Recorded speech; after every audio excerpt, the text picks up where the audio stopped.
Hello everybody, and welcome. I am the Beta Plan, and this is Crusader Kings 2. A game by Paradox Interactive, though I think that many of you are quite familiar with it. However, should this be the first time that you arrive on my channel, hello, welcome, glad you could join. And yes, in the last campaign that I did, I got a request to play within the Byzantine Empire. But as well, my subscribers are quite familiar, I like to do things just a slight bit different. And that also holds true for this campaign. This, where I am right now, is the High Middle Ages starting date. 15 September 1066. And the Byzantine Empire is quite healthy. Now we all know that by the time of the Latin Empire in 1204, the Byzantine Empire is but a former shadow of its true self. It has only some lands on the western side of Anatolia. And, well, part of its former territories have just gone independent. And to even put extra salt in the wounds, the Latin Empire has been created after a Third Crusade that didn't go exactly according to plan. And if you look at the Third Crusade, the Byzantine Empire is quite a bit larger. But the Byzantine Empire struggled already before we arrived at 1204 starting date, or even at the 1220 start date. And that is around the Alexiad.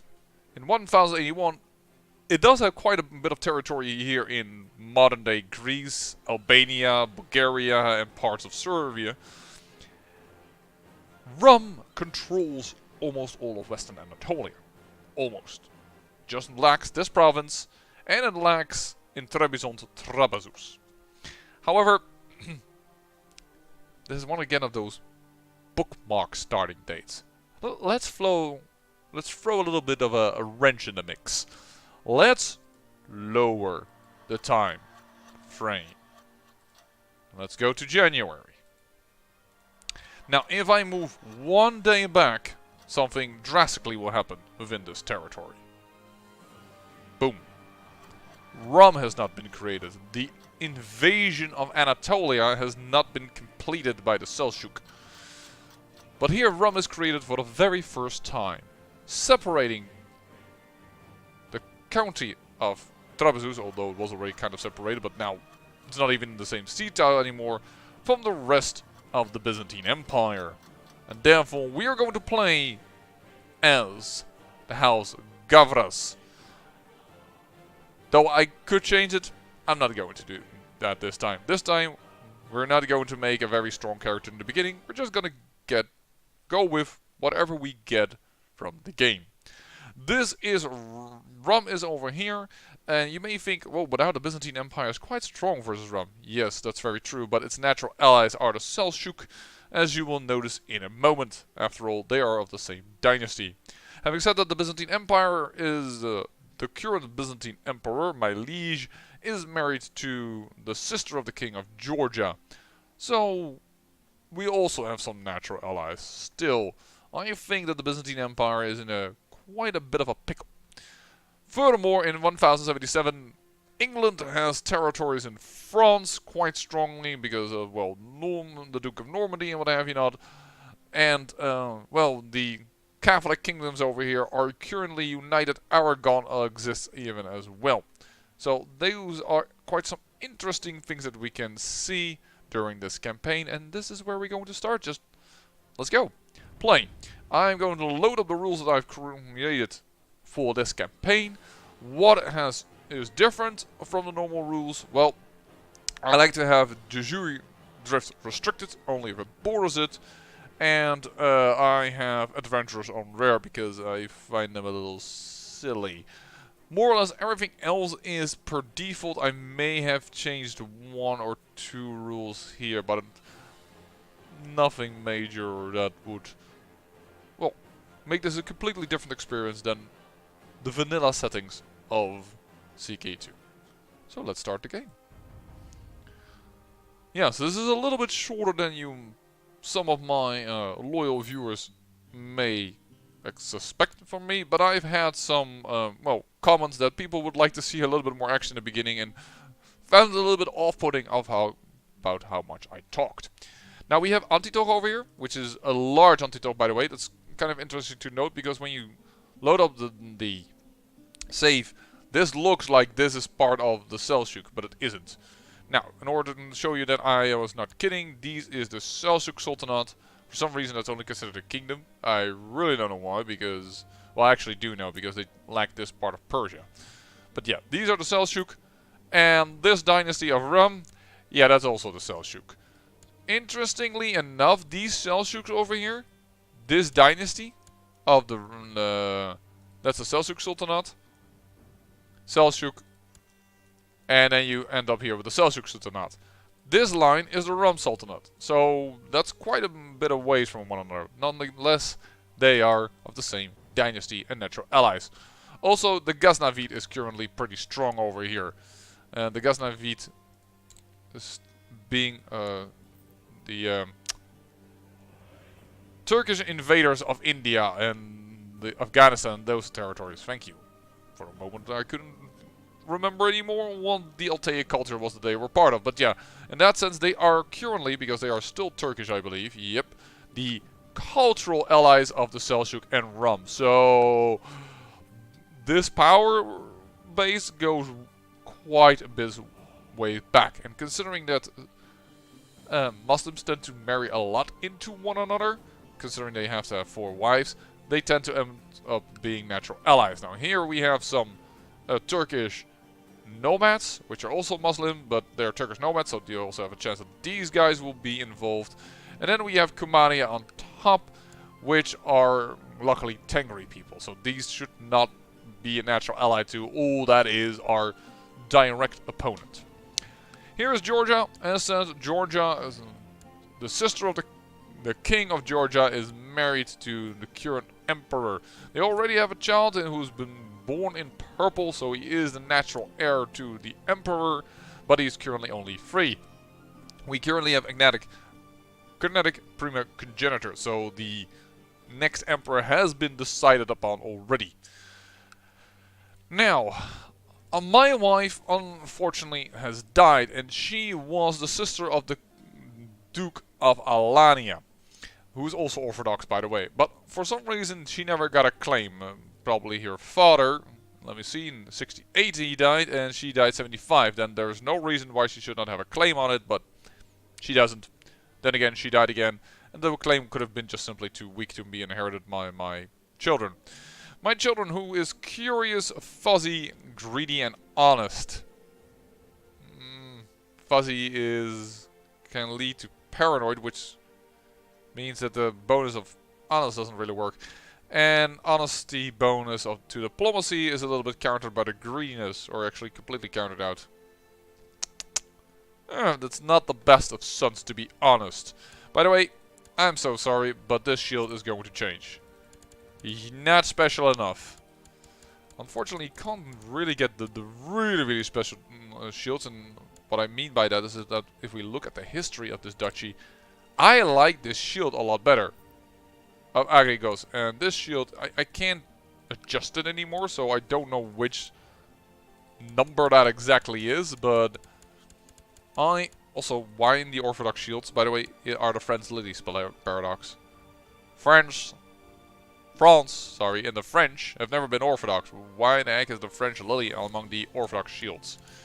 I find that so silly. But, yeah, let's go.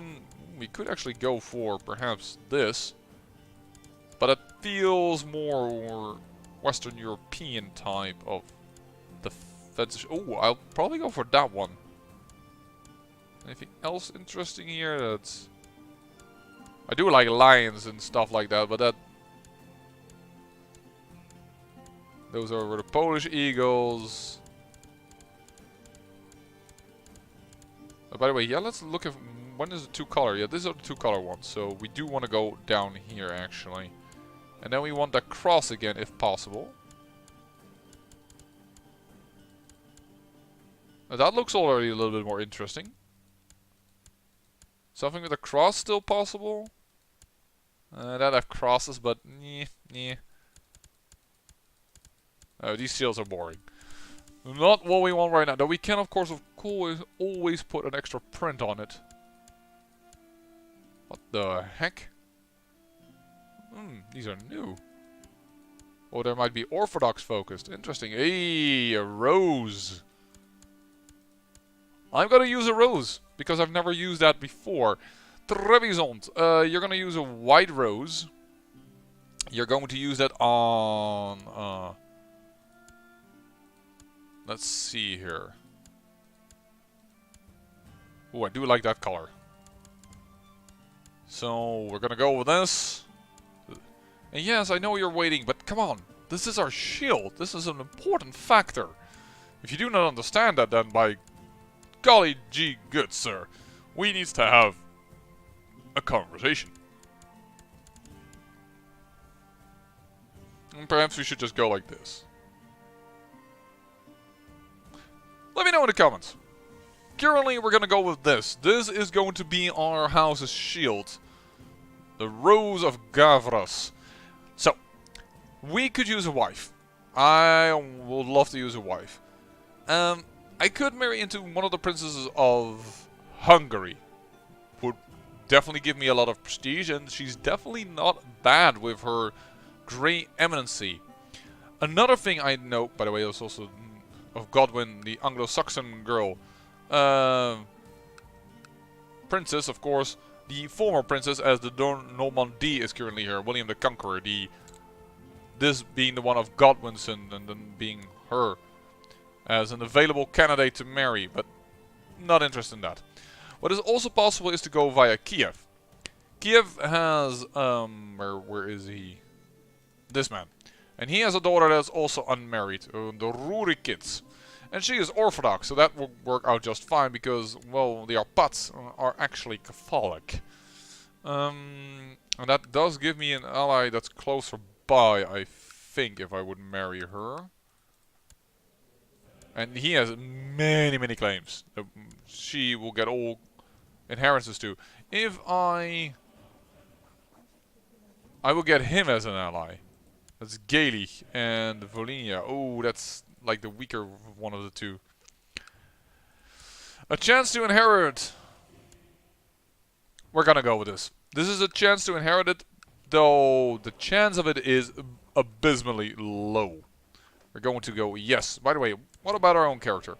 We are humble, brave, zealous, kind, and we are unyielding. Well, moral offense. We might need this defense, considering our current location. Could we attack this dude? We could do it. He has 1,028 men. I have a little bit more, but the chance that I will be able to seize that as well is very small. Let's first look at my true candidate. Darn, he just does. We're gonna go with diplomacy, even though I know it doesn't have all good options, but and his brother's then going to go with intrigue. It's just the way we're going to have to play this game, apparently. Then we would like to betroth you, if possible, within the Byzantine Empire. But that seems to be a bit far-fetched. Not a lot of young ladies available, except for you, but you're of a count. Over here. Oh, you're not even... Oh, that could be interesting, though. Arrange a betrothal between her and my second son. Because my second son is also 12 and you are 14. That may be a good opportunity. And then you, we will go for the Rurikid, 16. It will be a bad wife, but that is kind of standard for the beginning. We would like... Let's start with Grumenair. We might get then a first child. And then secondly, I think we should go... we're definitely focused on war. Let's go for even more possible troops. We are suddenly so weak. That feels really painful. Designated regent. The mayor can be it. Court physician. The mayor as well. I am relying heavily on the mayor. That's clear. The High Almoner. That's a pretty good lady, by the way. You're not half bad either. Cupbearer. I can give that actually to my children. Didn't even realize. And yeah, let's give it to you. I need some better commanders. Sorry. Oh, I have like no true commanders. All right. Why do I have title loss on succession? Let's go with a gold for now. Please support me in voting the upcoming council. Am I on the council of the current council of my liege? I am actually. I am the prostrator. I have to learn what the new titles are again. What does that mean? Yeah, I'm the marshal. Not surprising. You know what? We'll accept so that we can get a favor from him. Why there's no title loss on succession? Oh shoot! This is a vice royalty. All right, but we won't lose the county. So in fact, we just count who has, by luck, we have also the duchy title. Good to know. Interesting. Trebizond is already attacking. And the Holy War for Crimea against Cumania. Good luck, my dear man. We are getting a few more vassal counties. I'm just gonna say train troops right now. Oh! Crusader Kings. The Roman Empire in the east, the Byzantine Christianity's firm bulwark against the Mohammedan infidels of the Orient is failing. The dire situation has convinced His Holiness Pope George VII to accept the possibility of an outright invasion by joint Christian forces. This signals a new era of large-scale Christian holy wars, the Crusade. And what are you attacking for? The Rumite invasion of Greece. So not my territory. That's very specifically good to know. You're Greece. Would be awesome if you could inherit that. But he has no daughters. So, how many troops do you have? 12,000. How many does Rum have? 9,000. Do you already have... You do not have pact yet. Okay, so there's... reason stands that the Byzantine Empire should be able to survive this. And we also have this war. Byzantine Napoleon de Jure over Lecce. Oh, he's attacking. Oh, that's a bad idea. To the position of commander. We're going to have to accept. We need to fight for our emperor, because we need to be able to win him this war. Otherwise, we're already screwed from the very beginning. Even though, as many of you know, that I think acting as a commander could be very dangerous for your character. Simply because you're in battle. Crusade for Jerusalem. Ah, we're going quite historically correct. Is a crusade has been called on the Seljuk Empire. Or, yeah, I know this is a kingdom title, but I simply call it an empire. This is my problem. Ooh. And you, as a duke, have decided in Holy War for Kartli. Hi, offer to join war against the Holy War for Kartli.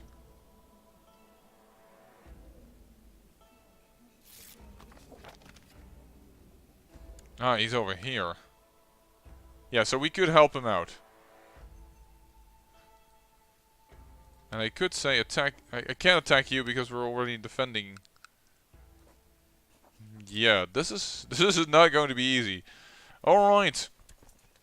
This is going to be expensive, but I would like him not to win Kartli. Because then my next door neighbor Duke is going to be way too powerful for me to... actually manage or control, or however you want to describe this. Oh, and call my court physician at once. My second son is already very, very ill.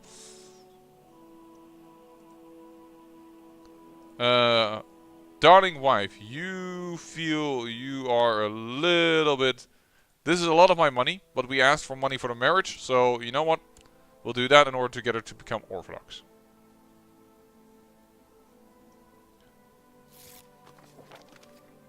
Okay, so the Byzantine Empire is focusing on conquering instead of defending.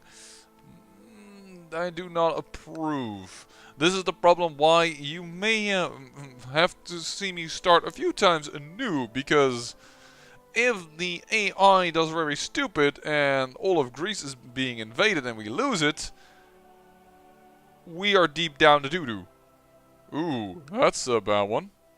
Increase council power. Alright.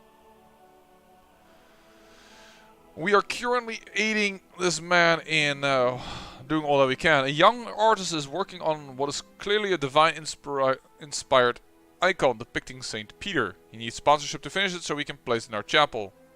We cannot afford this. Yes, we will. Oh. We would lose even Zealous. No, we can't afford that. I do not want to lose Zealous, even if the money is indeed rather a painful investment. Oh, please, man. Don't focus on this first. Focus on that first. Oh, well. That's the problem when you are not the leader of the realm you are de jure vassal of. Then they make bloody bad decisions. Well, at least this war is going our way. Unfortunately, though, we are losing men to siege events, which seemingly they don't. Which is really, really bad. And I have a feeling I need to get out of here with my troops. Because all of a sudden the Rum troops are... Oh, and now I have chest pains. The Rum troops are gone here, and I am standing with, of course, my troops in his realm. And I think that is why he is now turning around trying to fight me. Oh great, and Apulia has landed in my realms as well. This is just lovely. I can't get out of here yet, Georgia. Because I'm really going to be smacked by that army. I am going to stand down my troops. We need to replenish.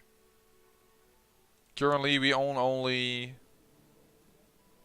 yeah, we lost about 100 that is available to us. Okay, so the Byzantine Empire is returning with the troops. That's pretty good. And I have Pneumonia. This might be a very short-lived campaign. Well, let's do something radical. And I feel amazing. Wow. Alright.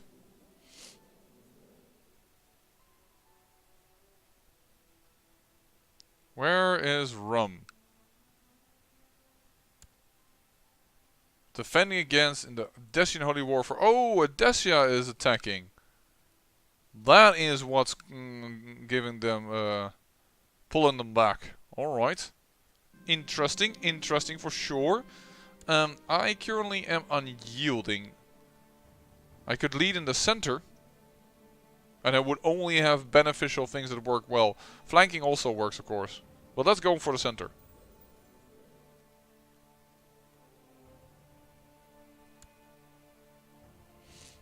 Ah. My ally needs help. Alright. Just threatening with the troops was good enough.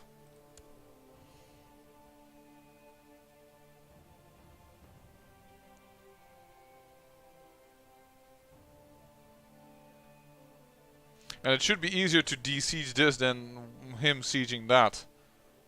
Yeah. So this should go quite in the way of Kartli by just helping him out a little bit. There is an Art of Force of Rum, so that seems like it's going well. An 81% for the AI in its attack on Apulia. Though Apulia is now pulling its army back, but that is pretty darn good. Well, that's pretty good to see. Oh, such a little cash. What can we do in technology-wise? Military organization. Let's take that. And light infantry. Which should mean that we probably can build up a retinue. Nope. It's too small even then. I thought we might be able to have one retinue, but it's not true. Absolute rule law. Okay then. Absolute rule. The laws I need to have. No, this is Leech Council. The laws. That one. That's what I need to click on. Absolute rule. The council has been abolished. Am I still on the council? I would assume so, because I was... No, I have been removed from the council. Okay, I probably don't like my emperor right now. Fired from the council, yet decreased council power. Raise levies. This is now, the emperor is causing some distress for people. Could we already start a faction? Increase council power. Seniority in the Byzantine Empire, and then we would go to a Rurikid? No. I almost thought that was a Rurikid. Independence? Absolutely not. Somebody else for the Byzantine Empire. No, nothing that I see that really helps me right now. So I don't want to unnecessarily put troops into that. Oh, 10,000. And the capital is being sieged. But now if he is attacking over here, I think to Nicaea, yeah, there's a river, so that's gonna be bad. He is attacking though wildly, which is pretty good. 28th of December, 29, that's pretty good, so that we don't have a bad battle. Okay, he's pushing on. We fulfilled our ambition to groom an heir. And he is going to Nicomedea with also as a river crossing. This could turn out really bad. Paragon of Virtue. Become the king of Trebizond. Can't really... That doesn't really seem proper. And I could acquire a title. I'm gonna go with become Paragon of Virtue. And my son, oh, turned out really, really poorly. He is an underhanded rogue. Ooh, that is pretty darn poor. That's pretty darn poor. But if we ever can afford it, it is in the beginning. This was a bad battle to take, but it's going well. And unfortunately, though, it's not considered with the force of the Byzantine Empire, so this battle is actually counted. Apparently, this one is aiding us. Yeah, we're being aided by the Duke of Rashka. Good fortune to the Byzantine Empire for that. That is a really bad son. What are my laws?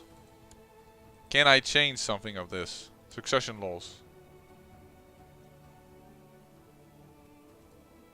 Oh, I can't because, of course, this is not given to me as a true title. This is given to me as a viceroyalty. So... Gosh darn.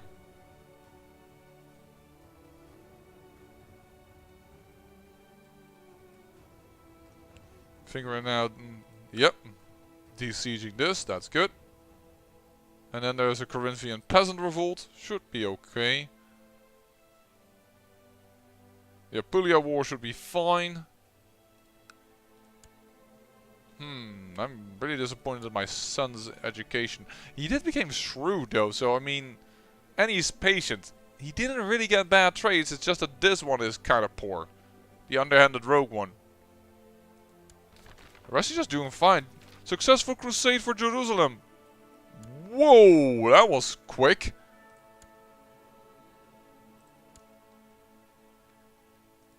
Huh. That actually has unified Breton. You already had the duchy title? Yeah. The Bretonian people are now the king of Jerusalem. Well, that's an interesting start for sure. As the AI isn't known to do very well in that case. Renewed jihad. Yeah, that's because this was just captured. Now, what I do think now is that I am not going to involve myself much more with this. There is no need to. But I did put in some effort. I could go and siege this perhaps, but then I feel like I'm putting my troops at risk. Which is what I don't want to do. Ooh, you're out with your men. What are you doing? That could be interesting, us. We could declare war here. And then go in with our troops. And stand over here and start sieging. That might be a way to expand. That might be a way to expand. Last time I've established a new holding in the county of Acre. Permission to settle there? Yeah, okay, but that is not really... I need these troops to go away. And then I'm going to sneak back in here. I'm going to go for the Holy War for Kartli. That is about the best thing I can muster as an... I can rest in heaven. I became stressed, not diligent. The start of this campaign. Meh. And yes, I'm going to make this episode a little longer just to have a little bit of interesting things happening here.